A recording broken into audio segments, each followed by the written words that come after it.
My paranormal experience happened in suburban Sydney in 1990 in my great aunt's house. My name is Sunny. I'm 50 years old. I was around 19 when this happened. I'll give you a bit of a backstory to my aunt because she led a fairly tragic life. I was 10 months old when my grandmother died, and she was her sister. And she kind of took me on as a bit of a grandmother. We were very close, and she was just a very loving, gentle woman. She used to chop up lamb chops for me and mashed potato, and she'd mix peas into it because she knew I didn't like peas, and she'd fill it with lots of butter. And it was such a fond memory for me. And she'd just do little things like that I just remember quite vividly. I would have a lot of dreams when I was young, and I had a lot of premonitions about certain things. And she had this little dog called Jody, and it was a little scruffy, wiry haired dog. And I loved Jody dearly. She was a gorgeous little thing. Anyway, one day we were out the front of her house, and I just had this vision of Jody being hit by a car. And I didn't know what to do with the vision. And I just turned around and I looked at her and I just screamed, "Jody, get Jody." And I don't remember what she was doing, but I remember her turning around and looking at me like with fear in her eyes. And the next thing you know, Jody was out on the road and she'd been hit by a car and she died. And it was really tragic, and I don't know why I had that vision. It sort of wasn't really enough time to save the dog, but I always felt like I had a bond with my aunt, and yeah, we were very close. But her life, I didn't really understand at the time, but my mother would talk about things that had gone on in her life. She had a son who died at 21 years old. He died of leukemia, and she never told him that he had leukemia. And yeah, it was this tragic circumstance around his death. And she was mortified that her son had died. And I think he was the apple of her eye. She had 3 children. She had 2 other daughters, and her youngest daughter, she had a baby at 14, and she got addicted to drugs really early, and my aunt actually ended up taking on the care of her son and looked after her as her own. Sadly, her daughter had actually named her son after her brother who had died. So they shared a name, and my aunt was incredibly attached to him, and she cared for him up until he was around 7 years old. She pretty much had full care of her while her daughter was, off being the wild child that she was.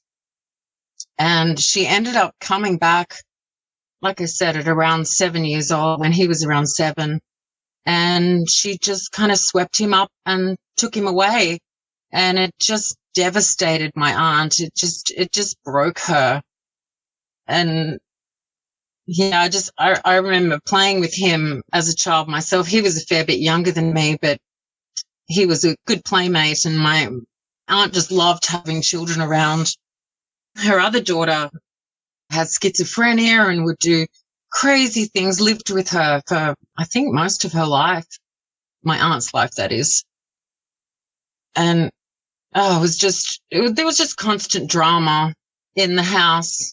And the other thing was, her husband of I don't know how many years had been having an affair with his secretary, which she didn't know about. And it wasn't just the affair, it was the fact that she found out that her husband actually had another family with this woman that I think it was his secretary at the job that he was working at. Anyway, she just had all these horrible things happen in her life. But I think when her daughter came and got her son and took him, it kind of broke her, and her mental health went into real decline after that. She just wasn't the same after that. she would mumble a lot. She'd get very confused, and I kind of lost contact with her. We actually moved from Sydney to the country when I was around 16. So there was a period of around 3 or 4 years where I really wasn't in very good contact with her. Anyway, when I left school, I ended up going back to Sydney, and I went to college for a while, and then I got a job as a nursing assistant. And then I ended up moving into a security job. I ended up working for a security company that looked after a TV station in Sydney. And I was looking for a place to live and was having a bit of trouble finding somewhere that fit for me. And I'd go and visit my aunt occasionally, but it was incredibly sad for me. It was hard to communicate with her. She just wasn't really all there. And my grandfather had tried to look after her as best he could, but he was fairly hardened in the heart with dealing with her. I'm not really sure why. I think she had a bit of a thing for him, and my mother and I would always muse that they would be perfect for each other, because she was just the kind of woman that really would have fit for him. But I don't know whether it was because it was his wife's sister or what it was, or they never connected. But I really think that she was in love with him. And yeah, it was just another tragedy, really. Anyhow, I would visit her and try to help her out, and I really felt like I couldn't do too much. I was 19, and I had, a busy, crazy life myself. Anyway, she ended up dying. I think it was the summer of 89, and she died of a massive heart attack in her home alone. And she was found on the kitchen floor with her underpants around her knees. And she wasn't found for, it was a good couple of weeks. It was estimated. So she was in a pretty bad way. And that just broke my heart. And it was just really horrific, the thought of her, being alone, and just the sadness that had kind of surrounded her. Anyway, her youngest daughter, who'd gotten her life together at this point, had spent a couple of weeks in the house and organizing her effects, and obviously they had a professional cleaner come in and clean the house. Anyway, she was looking for someone to come and stay in the house until it was sold. So it worked out for me that I would offer to come and live in the house. It was a perfect distance to where I lived and where I work, sorry. And anyway, so I met her at the house, and she actually joked to me. She said, "Look, don't worry. I've stayed here for a couple of weeks. There's no ghosts in the house. She hasn't haunted the place." And I was pretty relieved, because I was really into the paranormal when I was a kid, and I considered myself a Christian. Like I'd given myself to Jesus when I was around 7, but I dabbled a lot in the occult, and around 13 years old, I was really interested, but I hadn't really had a tangible experience. I'd always wanted something physical. And even though I was kind of scared of that physical experience, I just wanted confirmation that there was that unseen and that I could see it. Anyhow, she stayed one more night in the house with me, and then she packed up her stuff the next day and off she went, and I moved my stuff in. Now, I'll give you a bit of a layout of the house. It was a funny shaped house. It was shaped like a big L. So there was a long corridor that faced the street, and that was the long part of the L. And it was basically a corridor with 3 bedrooms along it, with a bedroom right at the end facing the street. And that bedroom at the end that was my aunt's bedroom. And there was another bedroom next to that along the corridor. And then there was another one next to that, which was directly opposite the front door. Now, from there, the lower part of the L was the living room, the kitchen, and the bathroom. The bathroom was actually at the end of the corridor, just before the kitchen. And the living room kind of took up the lower part of the L. So I decided, because my aunt's bedroom was the largest, I had a waterbed. So I thought, well, I'll set up shop in her bedroom. Anyhow, the first night, I just had a mattress on the floor at that point because I hadn't set up my bed and I was exhausted. So I went to sleep and I had an alarm set to go. So I had those horrible digital alarms that make awful noises. It was like flashing red. Anyhow, something woke me up at around 3:00 in the morning. It was just after 3, actually. And it was the sound of water running, like gushing water. And my eyes just instantly opened and I thought, what on earth is that noise? It sounded like the shower was on. Anyhow, I was frozen there for a minute and I thought, okay, I have to do something. I can't just lay here. So I sat up, and as soon as I sat up, the noise stopped. And I thought, hang on a minute. Am I dreaming? Is that real?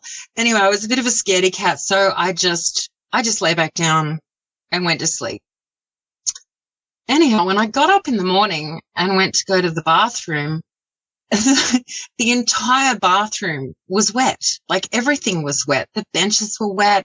The toilet paper was wet. Like everything was wet. And the weird thing was that it was one of those showers that it wasn't like a disabled shower where you have the handheld shower thing. But anyhow, I just didn't know what to make of it. I called my grandpa and I said, oh my God, I think the house is haunted. And he was a very pragmatic, very, almost English kind of style man. And he was like, oh, toots. He called me toots. Oh, don't be stupid. The house isn't haunted. There's no such thing. And blah, blah, blah, blah, blah. And I was like, oh, okay, well, I know something weird happened last night and I can't explain it. Anyway, he brushed me off and that was fine. That was fine. I continued on my merry way, and I had a dog. I had a Rottweiler. He was quite young at the time. I'd raised him from, I think he was 6 weeks old when I got him. And he was probably about 6 months, maybe a little bit older. Like I said, I did security work, so I worked shifts, and I would often take the evening or the night shift because I liked the money better. It was a lot better money, and I had no family. I was young. So I would take those shifts because it was just better for me. But there was several times I came home, and especially when I come home after an evening shift, I'd finish around 11 and I'd get home around midnight, something like that. And I would let my dog Wolfgang inside, and the back door it led right onto the kitchen. And he was a lovely dog. He was never aggressive, just had a very placid, loving nature. But there was a couple of times when I let him into the kitchen at that time of night, and he would just go absolutely nuts. He would just bark ferociously at the walls. He would spin around and it would terrify me. Like all of his hair would just stand up on end, and I couldn't calm him down, and he would it was just really frightening. And I was trying to determine what he was barking at, and he was obviously seeing something that I could not see or sense. It was very scary. I also had a cat, and I can't remember whether I had the cat before I moved in. Anyway, I had this cat, and the cat refused to go in the kitchen. So like I said, the back door led on to the kitchen. So that was really the only way that the cat could get in from the back. But I ended up having to open up the window for the cat to get in. So the cat would come kitchen window, but it would walk along the windowsill. He'd step onto the table, the kitchen table, and jump onto this. There was like a breakfast bar, like one of those windows that has like a buffet area that goes into the living room. So he would jump across onto the breakfast bar and then jump down onto the floor in the living room, never touch the floor. I even did a test where I would put his food in the middle of the floor and try to coax him onto the floor. He would not touch the floor of the kitchen for the life of him. And I found that quite fascinating. Anyhow, there wasn't really many incidents that happened for quite a while, but I had this sense. I just had this strange sense of just that feeling of a presence. And I mean, I've heard a lot of people talk about that, how you see things out of the corner of your eye. And I would see, it wasn't just, just seeing something. It really did feel like someone standing there. And it was quite vivid for me that there was someone there, but I could never put my finger on what it actually was. Anyhow, I ended up having a roommate for a while. She was a friend of mine. I didn't tell her. I told her it was my aunt's house, but I did not tell her anything about what had happened to her or that she died in the house. I just didn't think it was necessary for her to know about that. And anyhow, there was several times she called me while I was at work late at night and just said, there's something weird about this house. And she never really specifically said anything in particular had happened, but she just said it made her really uncomfortable and she wasn't sure how long she was going to be able to stay in the house because of this feeling that she had. And I probably should have been honest with her. I'm not sure if I should have or not, or what difference it would have made, because she ended up packing and leaving anyway. I kind of felt like if I had have told her, it probably would have made it worse and she would have left earlier anyhow. But yeah, I thought that was interesting. I did have one other friend mention a strange feeling in the house. But yeah, it was interesting to me that someone else had picked up on it, and it wasn't just me, because for a long time I just thought it was my imagination. Anyhow, I didn't tell you, once that first night happened in the house, I ended up moving. I decided that was silly to sleep in her bedroom. Like, I didn't want to do that. So I ended up moving into the bedroom, which was further down the corridor and directly opposite the front door, which led onto it was like a brick paved patio. It wasn't covered. Anyhow, it had a deadbolt, and I was very security conscious because of where I lived. Sydney is like any other city, but I was a, single girl, and I was always sure to deadbolt that door. This one night, I woke up. It was like a dream. My bedroom door was wide open, and I could feel this warm breeze just blowing over me, this warm summer breeze. And it was so eerie. And I remember kind of stirring up and waking and thinking, oh, there's such a warm breeze. And then I realized, hang on, where is the warm breeze coming from? I'm in a closed house and the windows aren't open. Anyhow, I sat up and I've realized that not only is my bedroom door open, but the front door of the house is wide open, and this breeze is blowing in through the front door. And I always get goosebumps when I tell this part of the story. So I was terrified.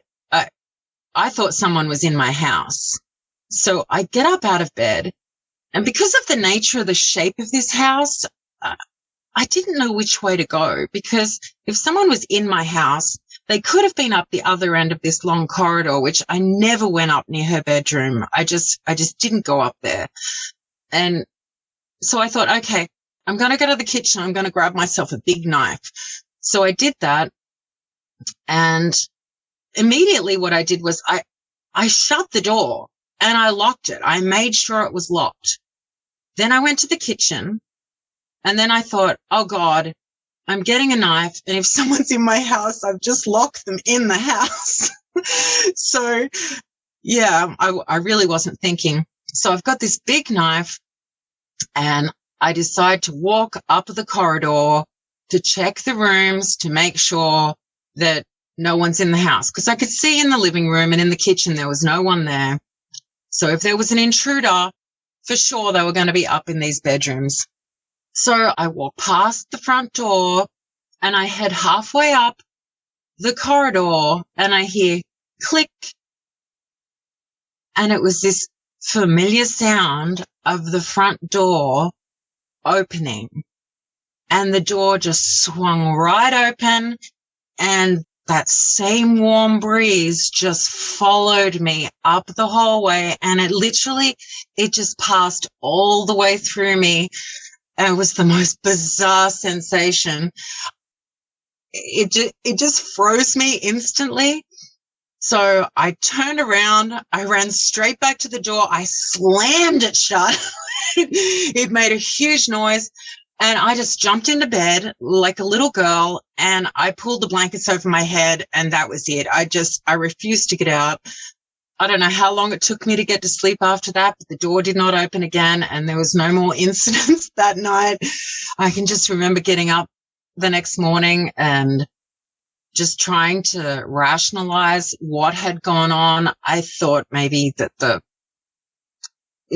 door was broken, but it wasn't. The deadbolt was working. It was functioning perfectly. There was no key in it. It was just one of those things that I cannot explain. The sensation of this breeze blowing through me was incredibly overwhelming. Anyhow, I'm not sure how long it was after that. I think in total, I probably lived at that house for about 10 months. It may have been a little bit less. Anyhow, her daughter ended up contacting me and telling me that the house had sold. So I had to, prepare myself. I had, I don't know how many weeks until the house was supposed to be sold. So I started readying myself to pack up and move and try to find myself another place. And that's when the weirdest experience in that house happened. I'd say weirdest, probably the scariest. I'm still not sure what it was that actually happened to me. Like I said, I used to have I still do. I had a lot of dreams and not so much visions like I did with my aunt's dog, but I guess feelings about certain things. And to this day, I'm not sure if this actually happened to me or whether it was a dream or an imprint, like a memory imprint. Anyhow, what happened was I thought I woke up and the bedroom where I was, the next door along before the kitchen was the bathroom. And I don't remember getting up out of bed, but I remember being in the bathroom and I was on the toilet and I remember that my underpants were around my knees and then it was like something just came over me, like it was really overwhelming, this sense of dread, this horrible sense of just, it was dread. It was just a horrible feeling. I got up off the toilet and I walked out the door and the doors into the kitchen were those little saloon doors. And I literally stumbled through these saloon doors towards the kitchen. As I got into the kitchen, I felt this presence or this sense of something deep down in my stomach, like right down. It was really guttural. And this sound came out of me. And it was this horrible screaming kind of moaning sound of just absolute anguish. And it felt like a hand was grabbing me from inside and pulling me down to the ground. Like it was literally pulling me down while this sound was, it felt like the sound was physically coming up and out of me. And it was absolutely terrifying. And I didn't actually fall to the ground. I resisted this pain because it was pain. It was a painful feeling like I was being grabbed. I wouldn't say it was like a hand or anything, but it felt like something was tugging me and pulling me down to the ground. I don't recall what happened after that. I just know that I resisted that pulling and the sound inside of me just stopped. The next thing I remember, I was in my bed and it was morning. So there was no finality to the experience. I don't remember getting back into bed, nor do I remember getting out of bed. It just, I've looked at it over the years and I've thought, was that a possession? Was I possessed at that time? Was I being shown her death? And if I was, then why was I being shown her death? Since then, I kind of come to the understanding that I don't think it was a possession, but I'm pretty sure that that actually happened to me. I don't think that that was a dream. It felt far too vivid. I've never had a dream like that since that was so vivid. I have an understanding now of, because I believe that places and energies can get trapped in certain areas, and that, I really believe that this world is very multidimensional and that there's a lot there that we don't see, and that if there's something incredibly traumatic that happens, that can leave an imprint on either a place or a person. And I think maybe because of the bond that we had together, that, just as God would have it, that I would be the one that would be in that house and that would have an understanding. Anyhow, I felt really obligated because I felt like she was really tormented and stuck. I really felt that she was stuck. So, like I said, I dabbled a bit in the occult and I was really into new agey kind of stuff, even, back then. But like I said, Jesus was always with me.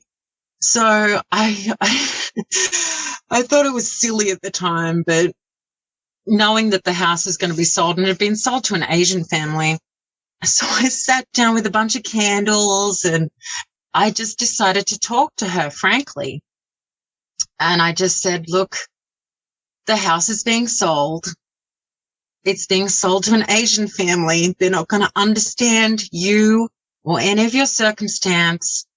I am the last person in your family that's going to be in this house forevermore, and you won't have a connection with anyone else. So you need to go to the light. You need to go to the light. I think I'd seen Poltergeist and, and I figured that was a good thing. Oh, crossover, And I ended up saying, you need to go to Jesus. If you see Jesus, go to Jesus, because you cannot stay here. You cannot stay here. It's not serving you, and there's no love here left for you. And yeah, so I did this little ritual and I stayed there for another I think it was another 2 or 3 weeks after that. And the house felt pretty good. Like it felt pretty clear. I didn't experience anything weird after that.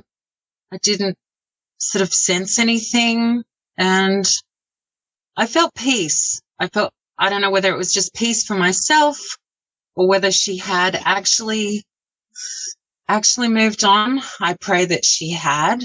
And yeah, but it has always stayed with me, that story. It was a pretty wild experience. I mean, it wasn't anything super crazy, but it was enough for me to say, okay, thank you. I've had my paranormal experience now, and I don't need any more of those. Thank you very much. So, yeah, that was my paranormal experience.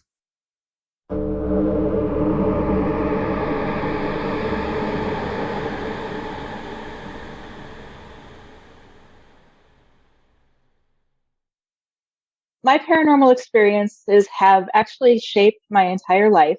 They have, from a teenager up until I'm now almost 50.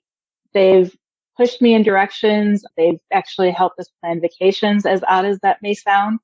But it all started back when I was younger. I was 16, 17, and I had seen an apparition of my grandfather in my house. And it kind of made me curious as to why, because back in the 80s and 90s, we believed when it came to paranormal activity and hauntings, they all came from someone had to die there. Something tragic had to happen. You think of battlefields or murder houses or stuff like that. And I couldn't figure out why he was there. This home was a new home that we bought. He had never been in it, never seen it. He had died long before we bought and moved into it. So it kind of was intriguing to me as to why he was there. So I continued researching, exploring. That all started my entire paranormal journey to what I am today. The more I found out, the more I wanted to learn about it. Growing up, actually going back to some history on my grandfather, I was about 5, 6 years old. I wish I could remember this age, but he had had a heart attack. We were outside playing in the snow. Of course, as a child, my parents got me out of there as quickly as possible, and he had passed away. I was really close to him. And it was just kind of almost like something was lost in my life at that point in time up until he started appearing. He would appear in my bedroom at the foot of the bed. I would look in a mirror. He'd be behind me standing there. We even had what I now know as almost like poltergeist activity is what a lot of people call it. But I'm thinking it's more telekinesis because I was a typical teenager. And all of a sudden, whenever I would have experiences or tension or stress, our car horn would go off in the driveway. And we thought it was the car. We'd go out there, we'd tap it, it would stop. We really thought it was the car, had the car checked out. Nothing. Didn't think anything of it at the time, but with what I know now from my paranormal experiences throughout my life, that I really truly believe that back then it was some type of poltergeist or telekinesis activity happening. Continuing on, throughout the years, I would talk my parents into going to haunted locations for vacations. We went to Williamsburg, Gettysburg. We went to Gettysburg a lot. Every time we would go somewhere, even Charleston, we would stop and I would search the historic sites. In Gettysburg, I can't remember the author's name, but he does the Ghost of Gettysburg tours as well as all the ghosts. Mark Nesbitt. I knew it would come to me. He does all of the tours up there. And it just was, to me, the highlight of my trip was meeting him and having him sign the books that I bought. Learned everything I could about the history of a location and how that history fueled paranormal activity. So I continued throughout my adult life. Little by little, I just I don't want to say I forgot about the paranormal activity, but I stopped seeing my grandfather, stopped having experiences of my own outside of our vacation experiences, which I'll get to in just 1 minute, what happened to Gettysburg, because that happened almost like it resparked everything I was interested in. And I just kind of went on my merry way, always interested in, as much as I don't watch them now, but back then I fueled my paranormal need by watching the TV shows, taking notes still from books I read, but I just kind of wasn't very active. Then we took a trip to Gettysburg and I was at the Spangler Springs where the White Lady is normally seen. And I was standing there back in the day when we had film cameras. put a brand new roll of film in my camera, it rewound instantly. Took one photo, started rewinding. Put a second roll of film in, took one photo, started rewinding. Then all of a sudden the batteries drained. I think I went through 2 or 3 sets of batteries in a short time frame I was there. Then it felt like someone grabbed my shoulder, and being the person that I am, I'm standing there in an open field with tons of other tourists around me, but no one close enough to touch me saying, do it again, do it again. I couldn't wait to have that experience happen again, but nothing happened. Then later that same day, I was walking through Devil's Den. And while I was there, I was where the famous Matthew Brady photo was of the Confederate sniper that was shot there. I was in that area taking photos and walking around. And all of a sudden, I looked up and there was a man dressed in full Confederate uniform. Couldn't see through him or anything like that. Really thought he was a human being. Walked right by me. He tipped his hat and continued past and went around the rock. I was like, this is a perfect opportunity to get a photo. So I took off after him, and where he would have gone, there was nowhere he could have hidden, and he was just disappeared. And there was no one close enough that even if he took off running, I would have seen him running away. Couldn't find him anywhere. So to me, that kind of re-sparked my interest in the paranormal. And I continued researching, and I don't want to say my life surrounded it, not as much as it does today, but back then it was just always on the top of my mind. Everywhere I would go, I'd be like, I wonder if this is haunted. I wonder, what locations here are haunted, or what type of creepy, spooky stories that happen here. And then it was, trying to think ago, actually 4 years ago now. I can't believe it was that long ago. I was diagnosed with stage 5 kidney failure, and they really thought my kidneys were starting to fail. But my mom had sent me Raggedy Ann and Andy dolls. And they were my grandparents. They used to sit on their bed. I played with them a lot. There's a little scribbled note in one of the pockets that I put in there before I could even learn how to write. And it's still there. Apparently, my cousin had these, and she probably got them about the time I stopped seeing my grandfather. So putting 2 and 2 together, I think he may be attached to these dolls because my mom sent them to me as like almost a comfort for me because she'd gotten them back. And as soon as I got them, within a day or two, my grandfather came to me in a dream telling me that everything was going to be okay. I was going to be healthy, and it wasn't my time yet. So I woke up and he was standing next to my bed with his hand on my arm, comforting me. And then behind him was my uncle, who had passed away about 10 years prior to that incident. And it was just very comforting to me. And the doctors don't know why, but my kidney disease has reversed.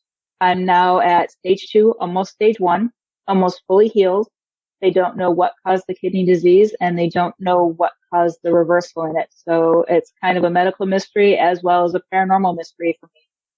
And then during that time when COVID hit, I had joined a paranormal team, just before COVID hit. I joined a paranormal team. I started learning more from the different people that were on the team, gaining more experience going to actual investigations instead of just researching the history and using my personal experiences. And it was kind of sparked me into going into learning more on the educational and scientific side.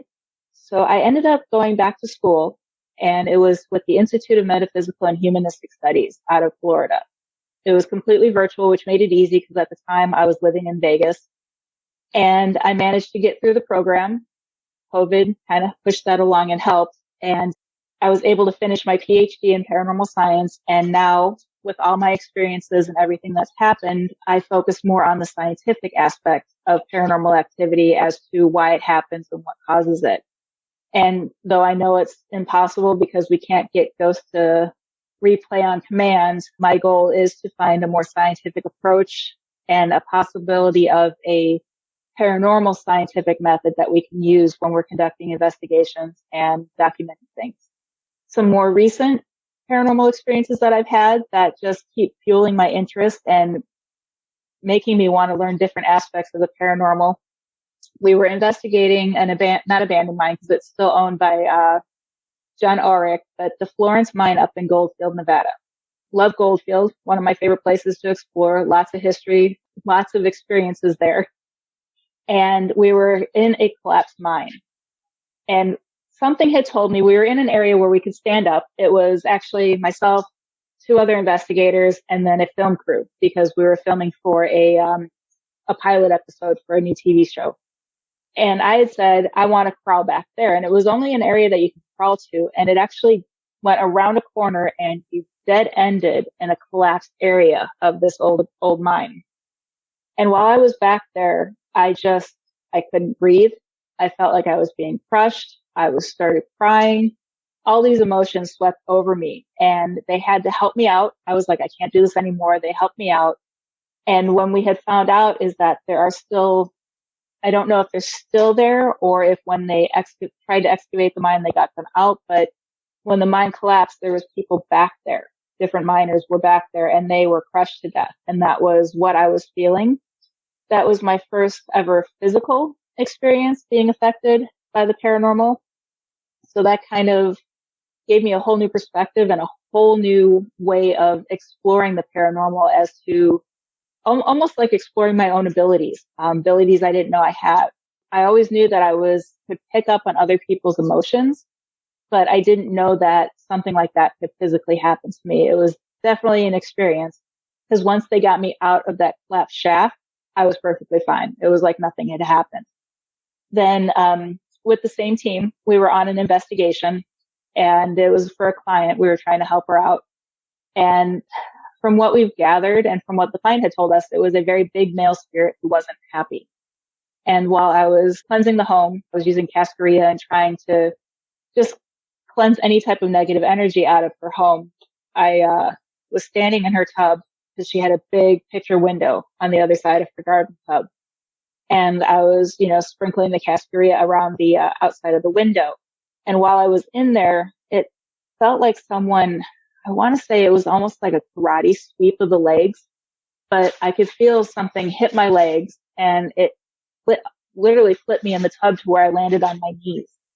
And that was my first physical attack. So in this short period of time since I joined this one team, I had a psychic attack and then I had a physical attack. And that just was like, I knew the paranormal was out there and could interact with the living, but that was the first time that I opened my eyes to, holy crap, they can actually really hurt us or they can really affect us negatively. And those experiences were unbelievable. And not that I want to say I would go through them again, but they definitely truly are something. It's so hard to explain to people unless they've been through the same thing. So then moving on, we were filming for a documentary that is Real Haunts Ghost Towns, and then also part of it was Real Haunts 3. And the one thing that I thought was real interesting is, as I mentioned earlier, I was always into the research and everything that happens with the paranormal. And my favorite thing to do is reviewing the evidence afterwards. When I first started in school, in my 20s, I was in photography. I have an associate's degree in photojournalism, so I loved working with photos and photo prints. And I was the one who, anytime I took a photo, I was always looking in the windows, seeing if there was anything that wasn't supposed to be there long before it was popular to do. But we have this photo that we took. We're across the street from the Goldfield Hotel. We were documenting some of the experiences people have had there, talking about different things. And we shot a photo down the street, and it was an abandoned house. It was abandoned, and we know, at least we're assuming nobody was inside because it was locked. It had a padlock on the outside of the doors. But 3 photos back to back, always take 3. The middle photo has what looks like an outline of a person standing in the window looking at us. So it was very interesting. There's no trees nearby. That to me is my favorite documented experience that I have with the paranormal. As far as when it comes to my paranormal experiences that I've had, the ones that stick out the most is definitely my grandfather. And then the 2 attacks that I had, the one in Goldfield and then the other one at that client's home. And then ever since then, I love reading about it, continued. It literally has shaped what I am today. And I truly enjoy doing what I'm doing to the point where I've brought my son aboard. He is interested as well. And then my husband supports me because he doesn't like me going to places all by myself. If you've had a paranormal experience and would like to be a guest on the show, please contact us by going to myparax.com. That's paraex.com. Thanks for listening.